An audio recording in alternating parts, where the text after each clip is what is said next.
mim e fala, vamos olhar as estrelas de Elbereth no jardim, eu me apaixono. Mas só se for alguém como Jensen Ackles. My good morning, peeps! Vamos sem maquiagem, sem acessório, sem nada. Hoje tá sem nada também não, né?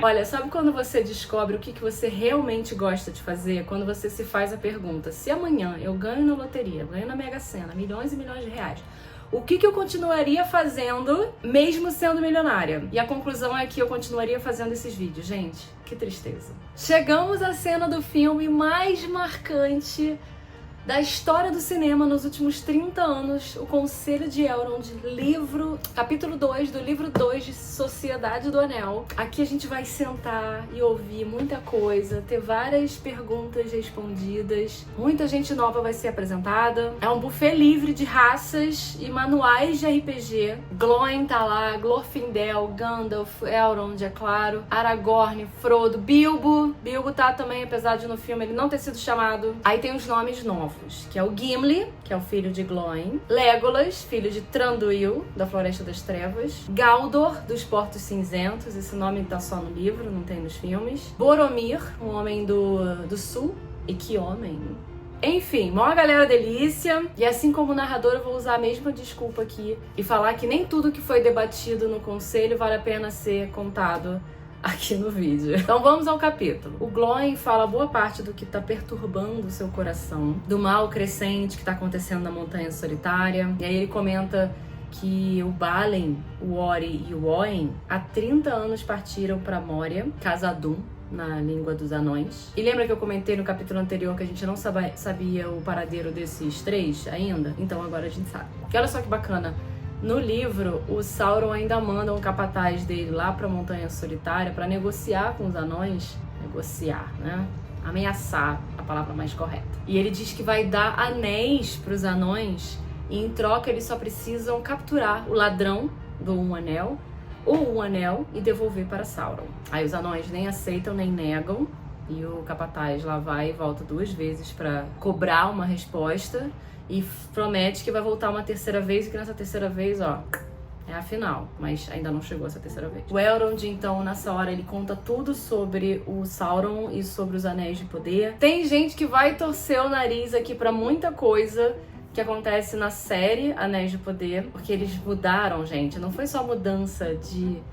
um pouquinho aqui do personagem vai fazer diferente. Não, foi mudança de lore mesmo. Foi de raiz dos acontecimentos. Que pode levar para um futuro completamente diferente do esperado. Vamos ver. Gente, essa luz não está me favorecendo. O que importa é o conteúdo, vai.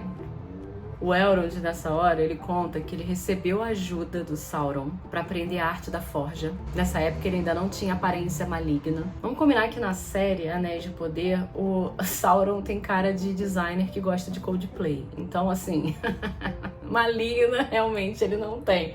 Dava pra confiar no cara? Dava. Que Sauron secretamente forjou o anel na Montanha do Fogo. E aí o Celebrimbor, desconfiado, ocultou do Sauron os 3 anéis que ele forjaram. Aí houve porrada, bomba e guerra, destruição, e os portões de Moria se fecharam. O Elrond também fala da glória e da queda de Númenor, que eu tô muito na expectativa de ver isso na série, gente. Muito. Imagina ver a queda de... a queda de Númenor vai ser tudo, gente. Só que assim, eles mudaram muita coisa em relação ao Sauron. E eu acho que isso vai mudar completamente a ideia de que o Sauron iria para Númenor e se enfiar na política. Enfim, quem leu o Silmarillion sabe o que eu tô falando. E a gente vai chegar aqui ainda no Silmarillion, então não vou dar tanto spoiler. Mas eu acho que as séries... não sei. Socorro. Enfim, Elendil e os filhos vão pra Arnor e Gondor. Aí rola a grande guerra da Última Aliança, que a gente já falou aqui. E Elrond, gente, foi arauto de Gil-galad. Ele lutou nessa guerra. Vocês lembram do filme? I was there, Gandalf. 3,000 years ago. Adoro. Aliás, todo esse discurso do Elrond de eu estava lá e blá, não foi só pro Gandalf, como tem no filme. Ele fala no conselho pra todo mundo. Aí a gente sabe que geral morre nessa guerra, né? Não tem mais Elendil, não tem mais Isildur, Anarion, que é o irmão do Isildur, também morre. Gil-galad é triste, mas há esperanças para a série Anéis de poder ainda aproveitar isso tudo e criar uma coisa legal. Se a galera da Amazon não pirar na batatinha. Aí o Elrond fala da linhagem de Númenor, que tá praticamente basicamente extinta, exceto por Aragorn, que a gente já sabe. Fala de Gondor e da Árvore Branca, que foi o Isildur que trouxe. Fala da tomada de Minas Ithil pelo inimigo, que se tornou Minas Morgul. Sabe quando o Aragorn fala Morgul Blade? E oposta a ela fica Minas Arnor, que se tornou Minas Tirith. E essas torres sempre estiveram em guerra, e no meio dessas duas torres tem Osgiliath, que é uma cidade que é sempre atacada, acabou ficando deserta, pura destruição, coitados. Eu tô falando isso tudo, gente, porque esses lugares vão ter importância mais pra frente. E pra vocês verem que nada aqui é à toa. Tolkien tá literalmente desenhando o mapa, porque tem uns mapinhas atrás também pra você acompanhar, mas ele tá aqui na narrativa contando pra gente como funciona a mecânica geográfica da Terra-média, digamos. Pra quando chegar a hora certa e ele mencionar esses lugares dentro de um contexto da aventura, ele não precisar ficar dando mais informações e quebrar o ritmo. Aqui é o momento certo pra isso, no capítulo do Conselho de Elrond. E outra coisa também que é bacana, esse contexto, e importante, é que quando o Boromir tem uma fala nesse momento, e que no filme não tem esse contexto, quando ele diz que por muitos anos Gondor defendeu as fronteiras e que manteve as terras vizinhas fora de perigo, e a gente acha um pouco, vendo só o filme, que é meio arrogante. Muito sangue foi derramado e bababá dos homens de Gondor, mas não, tem contexto. Ponham-se no lugar dele, galera. Mas concordo que no livro ele é muito mais elegante, formal, correto nas palavras. Ele tem um tom mais honesto mesmo, é menos petulante como no filme. E aí no livro ele fala que levou 110 dias pra chegar em Valfenda, só pra pedir conselho pro Elrond. Olha a humildade. Isso por conta da má situação que eles estão vivendo lá em Gondor. Ainda brigou com o pai por causa disso. Mas também brigar com o Denethor não precisa de muito, né? É legal saber que nem todo mundo, quase ninguém sabia da história do Anel e da ruína de Isildur, que Isildur tinha tido acesso ao Anel e morreu logo em seguida. Boromir não sabia. Ele não cresceu com essa história como o Aragorn, por exemplo. Aí a gente julga rápido o cara e esquece que as pessoas têm histórias e conhecimentos diferentes. E isso reflete nas falas e nas decisões de cada um. E é muito, mas muito importante o escritor manter isso em mente. Os personagens não sabem o que o escritor sabe. E o Tolkien, gente, é o mestre da diferenciação de personagens. Ele sabe dar essa personalidade para cada um de acordo com a sua história. Imagine aqui se o Boromir fosse super tolerante com todo mundo que tá falando sobre Gondor, sua própria história, das terras dele, da situação dele, e aceitasse tudo sem mais nem menos. Não teria conflito, não teria diálogo, e não teria sentido pra ele ter dito sobre toda essa luta, sangue derramado, porque pra quê? Ele diria se ele tá concordando com tudo ou se ele tá aceitando tudo que é dito, entende? E aí o leitor nada saberia. Conflito é crucial, e não apenas aquele conflito mor, que a gente tá falando da sombra, do vilão, do arco de início ao fim. A gente precisa pensar nos pequenos conflitos, cada cena, nos beats de cada cena. A gente falou isso aqui nos vídeos lá do Robert aqui, que a gente tem que sempre tentar equilibrar os conflitos de cada cena e a temperatura, aquela coisa de não manter sempre flat, morno, senão fica boring, a gente não vai aguentar chegar no fim do capítulo. Então tem que dar essas nuances pra justamente gerar os diálogos, os conflitos entre os personagens, as informações contrárias, para que a gente possa também entender todos os pontos de vista e saber tudo o que está sendo coberto pelo autor, sacou? Aí depois que o Boromir tem o seu momento, chega o Aragorn todo bom, ele mostra a espada partida, taca na mesa, e Elrond é quem o apresenta ao Boromir como Aragorn, filho de Arathorn, descendente de Númenor, de Isildur. Não tem aquela cena do Legolas ficando boladinho, mas também bora combinar que o Legolas, gente, quase não tem fala, né? Nem no livro, nem no filme. Então, cara, pra tentar dar mais espaço pro cara na tela, vamos combinar Orlando Bloom, gatinho, precisa ter mais tempo de tela. E aí vamos tentar roubar algumas falas e dar pro Legolas. Qual o problema? Ah, e aquela fala do filme também. Você é herdeiro de Isildur, not Isildur himself, que a Arwen fala para Aragorn. É o próprio Aragorn que fala isso de si mesmo no conselho para todo mundo. Eu adoro como o PJ e a esposa conseguiram montar o roteiro dos filmes, encaixando essas peças do livro de um jeito que não só trouxe a essência do que precisava trazer, mas como encaixou pra diferente narrativa que o PJ trouxe pro livro, que é muito mais preta e branca, sabe? Encaixou. Não é pra qualquer um, galera. Eu sou fã dele, sim, não escondo. Podem julgar à vontade. Aí o Aragorn dá uma boa cutucada no Boromir aqui, porque fala que deu seu sangue, blá, Gondor, e é isso e é isso aquilo. Aí o Aragorn, mas os Dúnedain também fizeram isso e receberam muito menos reconhecimento. Basicamente o que eles estão fazendo é botar na mesa e medir, entendeu? E aí, minha gente, o Aragorn faz uma promessa pro leitor ao dizer: a espada será reforjada e eu irei a Minas Tirith. Pronto. Quem não prestou atenção perdeu. Tolkien deixou muito claro o caminho que o personagem vai tomar aqui. Acredite se quiser, vai acontecer, não importa como. Essas são aquelas pequenas e grandes promessas que o escritor faz pro leitor, que às vezes a gente nem percebe. Fala, o cara falou isso, mas né, não vai acontecer. Não, essa informação é importante. E essas promessas que a gente faz, gente, como escritores, a gente tem que prestar atenção e tomar cuidado pra gente não colocar sem querer uma coisa e depois o leitor vai ter expectativa em cima daquilo, e quando a gente faz isso sem querer, a gente nem percebe, não volta naquilo, ignora que aquilo existiu e frustra o leitor. Então temos sim que tomar cuidado com essas pequenas e grandes promessas ao longo da história, ao longo da narrativa, beleza? Imagina, se o Aragorn fala, a espada será reforjada, eu irei a Minas Tirith. Aí chega o livro, todo acontece, a espada não é reforjada e ele não vai a Minas Tirith, e a desculpa do escritor é, mas é porque a aventura tomou outro rumo, ele fez outra coisa.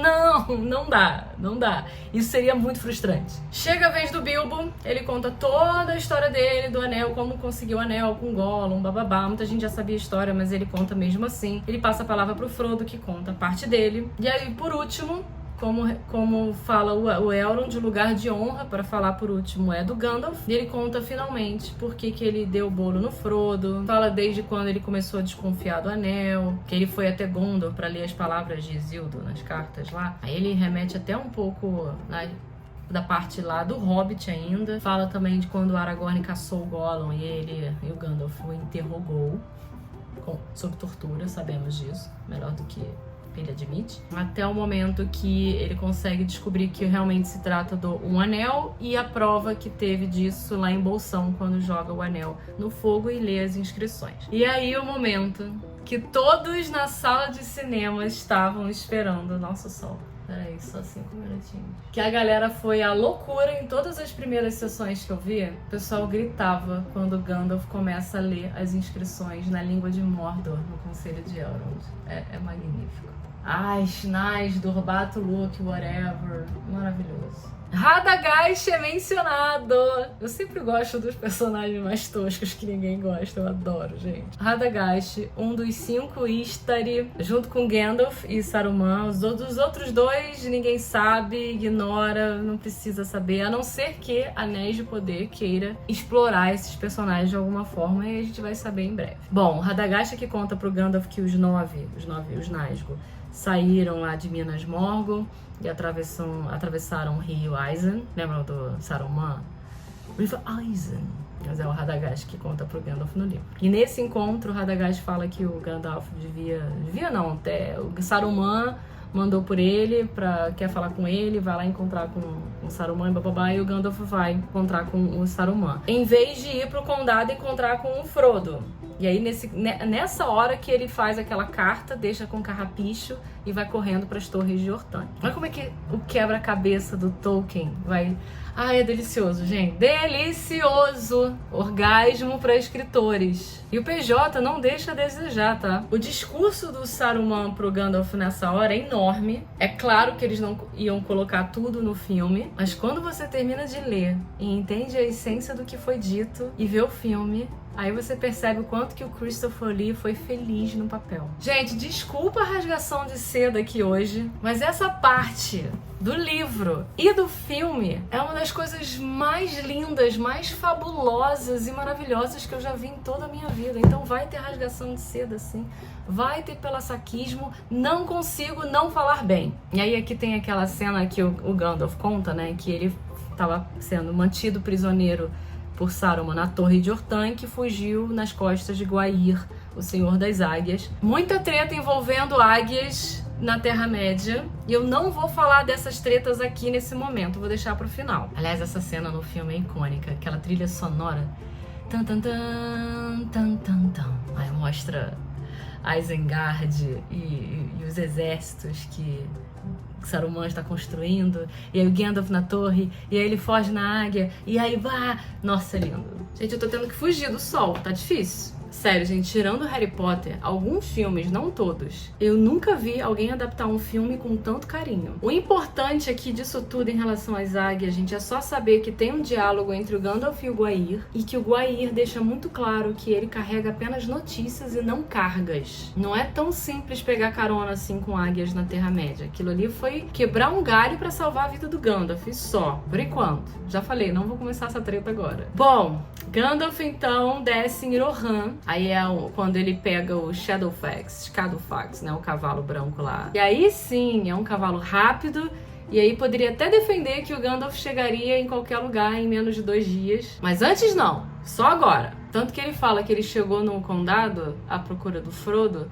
E o Frodo, nessa hora, com os hobbits, já estava na Colina dos Túmulos. Lembram dele lá? Dançando pelado com os hobbits na grama, enquanto o Bombadil foi lá buscar os pôneis que tinham fugido. Garanto que o Frodo não contou essa história ali no conselho pra todo mundo, que ele tava dançando pelado na grama. Finalmente, neste momento do conselho, temos a menção daquele que deve ser nomeado sempre que possível, Tom Bombadil. E a pergunta, sim, é feita de que eles poderiam, né? Por que a gente não manda o anel pro Bombadil? Por que a gente não deixa o anel com ele? E aí Gandalf responde, como até já comentei lá no capítulo do Bombadil, que não, que ele esqueceria que o anel existe, ele perderia o anel e botaria tudo a perder. E aí depois de todo um debate, para resumir muito aqui, a gente fica sabendo, na verdade eles chegam à conclusão do que a gente já sabe, que o anel não dá, a gente não pode mais esconder o anel, não dá para ser guardado, protegido, nem nada disso. Só tem uma saída, que é destruir na Montanha do Fogo, onde ele foi forjado. Mas isso acontece não antes, é claro, do Boromir se intrometer, fofo demais, e perguntar, por que não? Why not use this ring? It is a gift. Não, ele faz assim, né? It is a gift. Não, Boromir, não dá pra usar o anel, todo mundo convence o Boromir. Aliás, ele no livro, ele é convencido muito rápido, tá, gente? Não é que nem no filme, não. Ele aceita super de boa. E aí o Bilbo, tão maravilhoso do jeito que ele é o primeiro a dizer, gente, eu que comecei essa bodega, eu que tenho que terminar, né? Tá bom, eu levo o anel. A gente precisa, sério, agora eu tô falando sério, sem brincadeiras, a gente precisa, como leitor, ler entendendo realmente o significado das coisas. A gente não pode deixar passar uma cena como essa e não entender a importância que ela tem para a criação, o desenvolvimento e para a personalidade do personagem. Quando a gente vê o Bilbo sugerindo, né, que ele vá levar o anel, um objeto que ficou com ele durante tantos anos, para ser destruído, um anel que tem tanto poder sobre ele, sobre todos, é nosso dever, como leitor, dar o devido peso para essa cena, para essa fala, e reconhecer a valentia do personagem. Senão, galera, a gente tá lendo errado. Eu vou fugir do sol de novo. Puta que... Vou ficar assim agora. O jeito de fugir do sol é indo pra janela. Não se importa de ficar assim, brilhando? Pronto, fugir do sol. Enfim, pra finalizar, que o sol não tá dando hoje, tá difícil. Gandalf fala, não, amigo, não dá. Você já carregou o anel pro tempo que era pra carregar. Ele já passou adiante, não é mais contigo. Essa não está mais contigo. E aí que vem o Frodo. E diz então que é ele quem vai levar o anel, embora ele não saiba o caminho. E mais uma vez a gente precisa reconhecer a coragem desse hobbit aqui também. Como diz minha terapeuta, não é pouca coisa. Tem uma fala aqui do Elrond que eu quero reforçar, porque ela é... Ai, Tolkien. Esta é a hora do povo do condado, quando se erguem de seus campos tranquilos para abalar as torres e os conselhos dos grandes. Quem, dentre todos os sábios, poderia tê-lo previsto? Ou, se sábios são, por que haveriam de esperar sabê-lo antes que soasse a hora? Diferente do filme, a gente não tem ainda aqui a Sociedade do Anel formada no fim desse capítulo. Somente Sam, que estava escondido num cantinho prestando atenção, que ele não foi convidado, aparece e fala: ele não vai sozinho. Que bela enrascada nos metemos, hein, senhor Frodo? Indeed, dear Sam, indeed. Aí no próximo a gente vai ver o que acontece, como que a sociedade se forma, beleza? Namari.